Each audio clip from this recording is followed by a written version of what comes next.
Hola a todos, buenos días, buenas tardes. Estoy haciendo este pequeño enlace para retomar los temas que estamos discutiendo en el seminario de teoría de la revuelta, revuelta de la teoría. Lo primero, una cuestión puntual, es que estoy esperando que me manden sus propuestas de trabajo final. He recibido 3 o 4, por favor, directamente a mi correo electrónico para poder empezar una conversación más personalizada respecto a los temas del trabajo final. Y lo segundo simplemente es tratar de producir acá un hilo conductor que permita ir organizando las lecturas para que las cosas más o menos queden claras, y porque ya estamos en las últimas 3 o 4 sesiones y entonces es el momento en que el curso comienza a decidirse ya de manera más efectiva, ¿no? Yo diría que el tema central del curso, teoría de la revuelta, revuelta de la teoría, tiene que ver con la distinción entre revuelta y el concepto moderno de revolución, ¿no? Quizás lo primero que habría que decir es que no se trata de una oposición o de una dicotomía, sino de pensar el proceso mismo de monumentalización de la revolución, es decir, cómo la revolución, que consiste en una interrupción del tiempo histórico, ¿cierto? Y una interrupción en función de una transformación de las condiciones de vida de aquellos que hacen la revolución, termina convirtiéndose en algo así como una confirmación de la lógica misma de la historia, ¿no? Como esta captura es posfáctica de la revolución termina monumentalizando la revolución como momento originario respecto del cual, ¿cierto?, habría emergido una nueva sociedad o habría emergido un nuevo orden social, ¿cierto?, que ubica la revolución como su origen mítico, ¿no? Entonces, la primera cuestión es que la revolución puede ser vista, ¿cierto?, como este origen mítico cuando estamos alojados en una temporalidad, ¿cierto?, reconstructiva que constituye, ¿cierto?, la aproximación característica de la filosofía y la historia. O la revolución puede ser vista desde el punto de vista insurreccional, es decir, no desde el punto de vista reconstructivo, y en ese sentido la revolución es el momento insurreccional propiamente tal, o la revuelta, ¿no? O sea, mucho más que una dicotomía entre revuelta y revolución, se trata de mostrar que la revolución tiende a ser monumentalizada cuando es capturada por una narrativa historicista que la reconstruye y la sitúa como origen mítico de un presente. En cambio, el momento insurreccional propiamente tal es el momento de desarticulación o el momento de interrupción radical, de puesta en suspenso de esa narrativa y de esa reconstrucción historicista. La segunda temática central precisamente consiste en que la noción de insurrección o de revuelta está más allá de todo cálculo político, en el sentido en que todo cálculo político implica la imposición de un presupuesto racional, de una cierta racionalidad estratégica, de un cierto principio de razón respecto de las prácticas de resistencia que se expresan, ¿cierto?, en las insurrecciones. Es decir, el tipo de violencia que se ejerce a nivel de la insurrección o en el momento, ¿cierto?, insurreccional, en el momento de la revuelta, no está sujeto a ningún cálculo, a ninguna racionalidad eh, que esté más allá de la inmanencia misma de las luchas sociales. Es decir, que la violencia revolucionaria, ¿cierto?, no existe como teoría, sino que simplemente es una práctica efectiva que emerge en el contexto de la revuelta. Ahora, toda teoría que justifique la violencia revolucionaria corre el riesgo de ser una teoría, ¿cierto?, que caiga en la monumentalización de la violencia. Entonces, esto es una cuestión muy complicada porque las revoluciones son inevitablemente violentas en la medida en que realmente no hay afuera de la violencia. La misma promesa del derecho occidental de plantear una fuera de la violencia no es sino la cancelación violenta de otra violencia. El derecho es una forma de violencia constituida en función de negar la violencia, ¿cierto?, originaria, y en tanto que tal inventa un momento previo al derecho, que es precisamente la invención de un momento prehistórico, ¿no? Es decir, si no hay afuera de la violencia, si el derecho que se presenta a sí mismo como lo otro de la violencia es, en tanto que tal, también una forma de violencia que conjura otras violencias, entonces el punto no es justificar la violencia revolucionaria, sino el punto es poner en suspenso esa copertenencia. Ahora, ¿por qué esto es importante? Porque la, la revuelta, que no puede sino ser violenta, ¿cierto?, Se mueve a nivel de lo que Walter Benjamin llamaba una violencia divina o una violencia revolucionaria, no una violencia mítica, es decir, una violencia de los medios puros, sino una violencia estratégica cuya finalidad la justificaría. De tal forma que en esa desactivación de la relación entre violencia y finalidad, es decir, en esa desactivación de la violencia mítica, ¿cierto?, se desactiva otra cuestión fundamental que es la idea del sacrificio. En rigor, la revuelta no es un ejercicio sacrificial de la violencia, sino que es la violencia contra el sacrificio impuesto por el poder, pero no desde otro sacrificio. Por tanto, todas las éticas revolucionarias respecto a la militancia y la sacrificialidad no hacen sino repetir la sacrificialidad constitutiva de la violencia. De tal forma que aquí ya tenemos tres elementos que son centrales. De una u otra forma, la revolución disciplinada, domesticada, capturada por la filosofía de la historia, deviene momento originario, mítico, fundacional, que justifica sacrificialmente la entrega militante hacia la configuración, ¿cierto?, de una práctica revolucionaria. Pero la práctica revolucionaria no es una práctica normativa, por tanto, en la medida en que se convierte en práctica normativa, se convierte en práctica inmediatamente sacrificial. Entonces, si la revolución es monumentalizada, es constituida en antecedente y en origen mítico de un determinado presente, entonces la revolución ya es lo opuesto de lo que originariamente era la revolución. Esto es la interrupción radical de la violencia sacrificial que constituye, ¿cierto?, el orden social. Este es el eje del curso, ¿no? El eje del curso es cómo pensar la revuelta más allá de la trampa del historicismo que consiste en pensar las prácticas de interrupción ya siempre como confirmación de la lógica del despliegue histórico, sea este el despliegue de la dialéctica, de la totalidad dialéctica de la historia, o sea este el despliegue de la filosofía del progreso.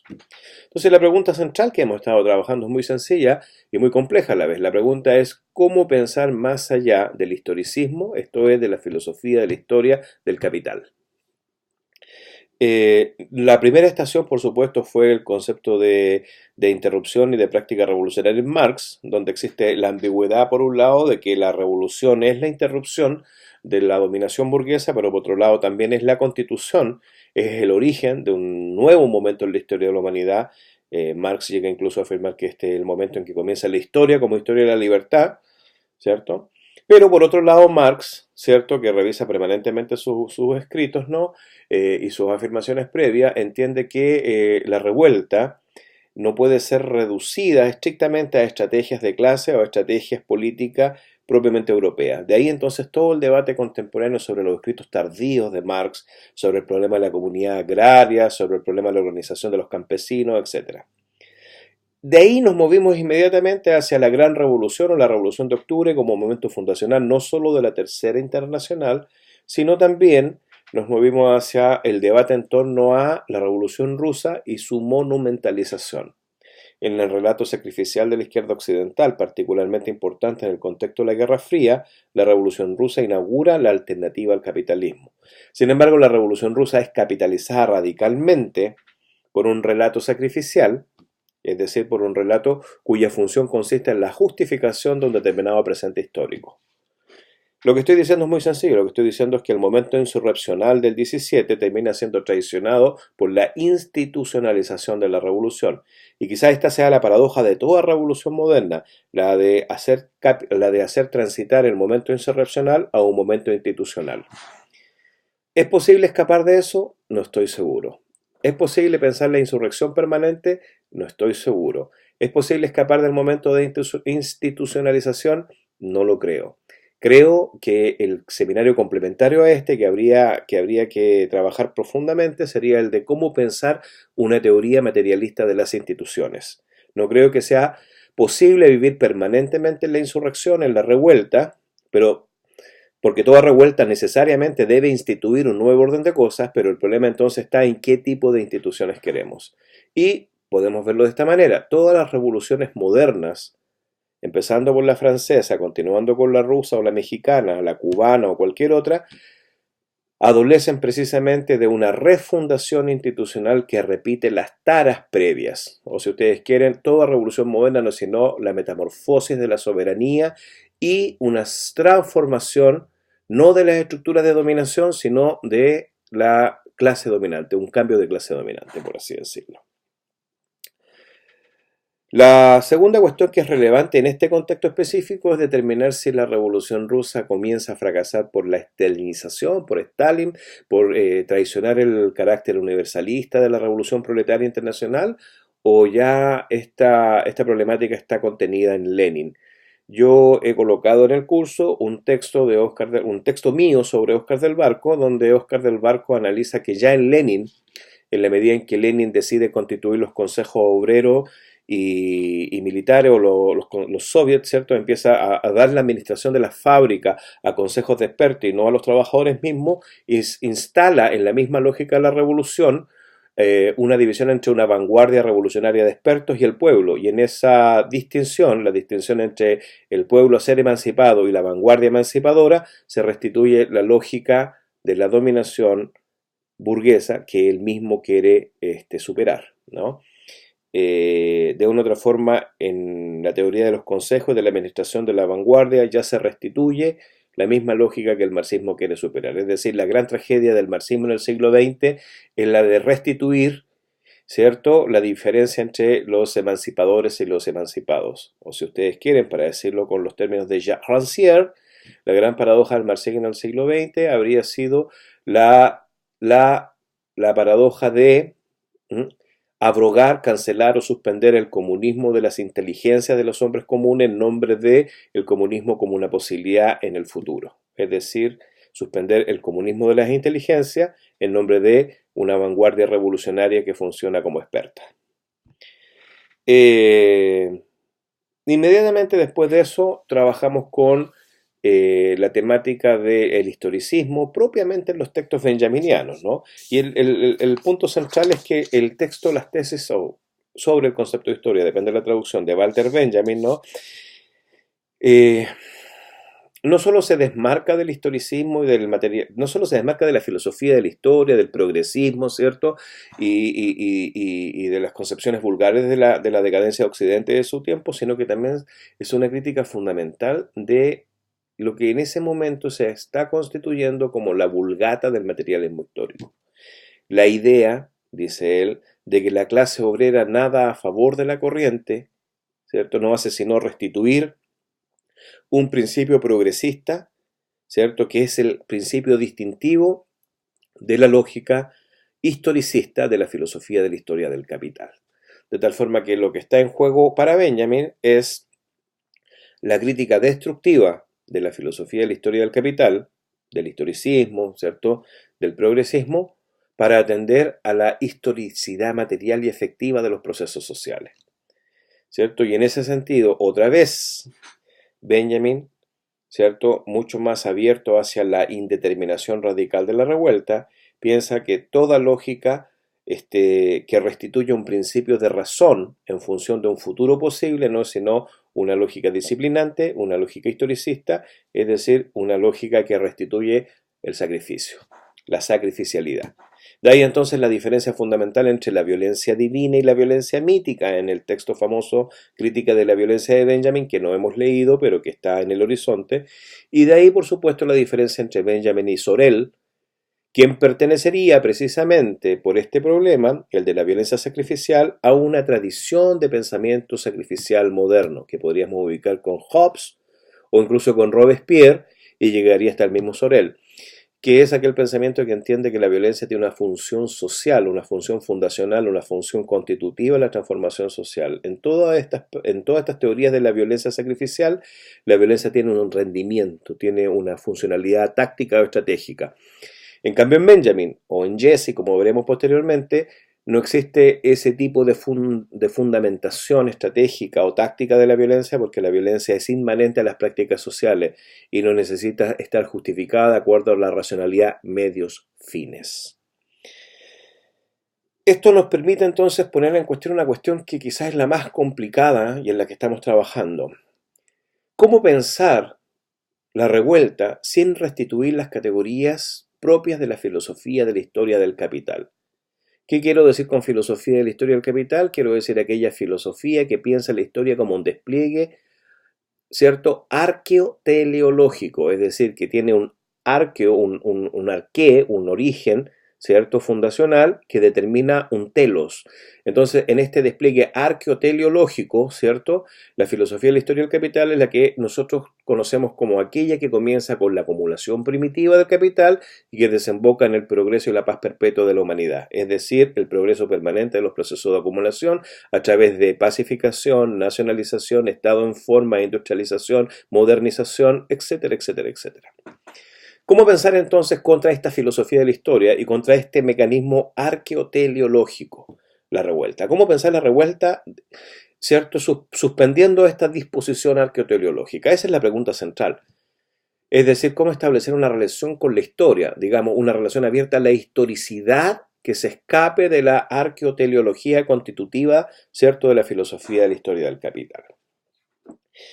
Y eso supone, entre otras cosas, la pregunta por el acontecimiento, que no por casualidad es la pregunta central en los debates teóricos contemporáneos, ¿cierto? Ya sea en términos de la teoría de la desarticulación y de la sutura en Lacan, ya sea en términos de la fidelidad al evento en Badiou, ya sea en la teoría de las rupturas y expansión en el postestructuralismo, ya sea en términos de la teoría de la irrupción demótica, por ejemplo, en Rancière, etc. De una u otra forma, en el debate contemporáneo, la problemática del acontecimiento es la problemática de la revuelta, ¿cierto? Y lo que yo estoy tratando de pensar con ustedes es que en la medida en que sigamos pensando la revuelta como una excepcionalidad con respecto a la historia, que rompe la historia y que la reorganiza, lo que seguimos haciendo simplemente es producir una versión invertida de la filosofía de la historia del capital. En rigor, la revuelta ya siempre está ocurriendo. Lo que no tenemos son conceptos que nos permitan entenderla porque tenemos una concepción historicista de los procesos históricos. De tal forma que de la misma forma en que necesitamos una teoría radical de la revuelta, necesitamos una revuelta radical de la teoría que nos permita comprender los procesos históricos de forma no mítica, es decir, más allá del mecanismo arqueoteleológico que estructura las formas de saber y de poder de la metafísica occidental. Por eso hemos llegado a Jesse, porque Jesse es un pensador destructivo, al igual que Benjamin. Y cuando Jesse piensa en la revuelta, en su inmanencia, en su autodeterminación, en su, por así decirlo, espontaneidad, porque solo se es espontáneo desde la necesidad, que son categorías de la filosofía de la historia o de la metafísica, cuando Jesse piensa en la revuelta, Jesse piensa que la revuelta es para nosotros los modernos lo más accesible a la fiesta primitiva. Y por tanto, Jesse está mostrando la mediación que hay entre el mundo moderno y el mundo clásico para romper con el mito. Para Jesse, el mito es equivalente a la filosofía de la historia del capital. Es decir, el mito es la producción de una máquina mitológica que está estrictamente relacionada con una cultura de derecha. El trabajo destructivo de Jesse consiste en interrogar radicalmente la máquina productora de mitos. El mito central de esta máquina productora de mitos es el mito antropológico, el mito del hombre. Esto nos permite llegar al momento central del curso. Y el momento central del curso, hasta ahora, es el 68. ¿Qué significa el 68 rigurosamente para pensar la teoría de la revuelta? Básicamente lo que podemos decir es que el 68 constituye de una u otra forma un momento radical de desarticulación de la relación entre teoría y práctica o de la relación entre filosofía y política. El 68 hace naufragar las expectativas del desarrollo, del progreso, las expectativas comprensivas de un fin de la historia. Es el momento en que emerge no solo culturas juveniles indignadas con las mediaciones instrumentales y sacrificiales de izquierda y derecha, sino también el 68 es un momento radical en el que se muestra la estrechez de las categorías con las cuales pensamos los procesos históricos en el pasado. No se trata simplemente de romper la relación entre teoría y práctica y darle más énfasis a la práctica. Se trata de pensar que la misma teoría y la misma práctica han cambiado en un mundo complejo, como dice Deleuze, ¿cierto?, en la conversación con Foucault, ¿cierto?, porque ya no funcionan las mismas coordenadas generales de teoría y práctica. Entonces, ni un teoricismo muerto, ni un pragmatismo desosegado, sino que se trata de pensar la inmanencia misma de la relación entre teoría y práctica, cuando la práctica no está regida por la teoría y cuando la teoría no es el resultado de un voluntarismo pragmático ineficiente. Se trata entonces, en rigor, de pensar la revuelta como sustracción desde la concepción arqueoteleológica del tiempo histórico, en su inmanencia como apertura a una cierta historicidad radical, heterogénea y múltiple. En el curso estamos ahí, estamos pensando eso. Pero hay dos o tres problemas que son fundamentales. El primero es que la revuelta, ¿cierto? Pensada en estos términos es simplemente una apertura hacia una relación distinta con la historicidad.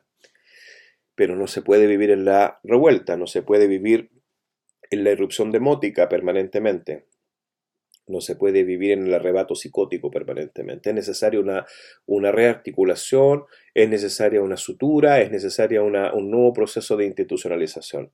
Sin embargo, ese nuevo proceso de articulación, esa nueva sutura, esa nueva institucionalidad, no pueden repetir la condición mítico-sacrificial que ha estructurado la historia de Occidente.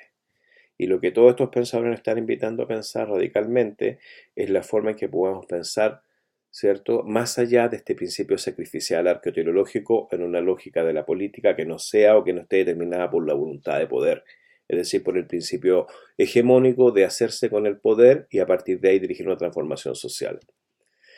El segundo problema que es fundamental es que toda esta discusión de carácter teórico tiene un rendimiento teórico práctico inmediato. Si ustedes quieren un rendimiento en términos analíticos, pues nos permiten comprender los procesos sociales de manera distinta. Si es que la monumentalización de la revolución es desactivada, si es que suspendemos los presupuestos instrumentales de la revuelta y de la revolución, si es que pensamos más allá de la lógica de la universalidad y de la subjetivación propias de la teoría tradicional de la revolución, para la cual siempre debe haber un sujeto racional, una estrategia, un plan, un proyecto, etc. Y si pensamos en la inmanencia radical de la revuelta, entonces la revuelta no es tampoco un momento señalable, específico, acotable, sino que es un proceso permanente en que la historia misma se desujeta de las narrativas maestras. Y eso nos permite pensar no en la revuelta como un acontecimiento puntual, un accidente, sino en poner a toda la narrativa histórica en estado de revuelta para romper con las categorías que organizan el relato histórico de acuerdo a una serialidad, a un progreso, a una secuencia, a una linealidad. De ahí entonces, por ejemplo, la importancia del texto de Guja. Guja piensa en las insurrecciones campesinas a contrapelo de las teorías marxistas europeas, que seguían viendo en las insurrecciones indias campesinas del siglo XIX manifestaciones irracionales de un proceso de modernización tardía o refractaria, ¿cierto?, en la India colonial. Lo que Guja muestra es que las insurrecciones campesinas, que derivaban en violencia brutal, en suicidios masivos, en prácticas que no tenían traducción a las coordenadas de la racionalidad política occidental, esas insurrecciones eran radicales precisamente porque eran insurrecciones que no cabían en el relato histórico convencional. Es decir, Guja pensaba el relato histórico convencional como prosa de la contrainsurgencia. De una otra forma, por ejemplo, para nosotros latinoamericanos, la historia siempre ha estado constituida por grandes estepas de pacificación, de organización y procesos de ruptura que dan paso a otras grandes estepas. El descubrimiento, la conquista, la formación de la nación, la modernidad. Romper con esa lógica historicista, ese gran metarrelato, es mostrar que, por ejemplo, la colonia no fue un momento pasivo en la historia que duró 3 siglos, sino que fue una acumulación permanente de prácticas insurreccionales negadas desde la voluntad narrativa y desde la prosa de la contrainsurgencia de la historiografía oficial. Y así entonces pensar el 68 mexicano desde esta lógica insurreccional, desde esta lógica de la revuelta, ya no es pensarlo como el evento sintomático del fin del PRI, ya no es pensarlo como el origen mítico de la nueva democracia, ya no es pensarlo como un accidente, sino que es pensarlo como el momento en que revienta la acumulación de fuerzas de ciertos procesos de desgaste y de ciertas formas de resistencia permanente en la sociedad mexicana del siglo XX. El 68 ocurre en el 68, pero ya ha ocurrido antes y no deja de ocurrir en el 68. Y establecer una relación inteligente con la condición intempestiva de la revuelta es romper con la prosa de la contrainsurgencia, que constituye al 68 como origen mítico de una especie de monumentalidad sagrada a la que hay que venerar y celebrar en el presente. De ahí entonces la sospecha con todas las representaciones monumentales, con la abundancia de narrativas festejantes, con la museización del 68, y con la misma conversión del 68 como origen mítico de una reconciliación que en rigor no hace sino abrir el camino para el México neoliberal contemporáneo. ¿Qué significa pensar la revuelta? Significa pensar la incomodidad entre historia y teoría, entre prácticas efectivas y formas de domesticación del discurso sacrificial arqueoteleológico de la metafísica como filosofía de la historia del capital. Ahí estamos. Pueden mandarme sus textos, agradecería mucho que fuera luego para que podamos establecer conversaciones personales sobre lo que van a hacer de trabajo final y espero sus preguntas o comentarios. Gracias.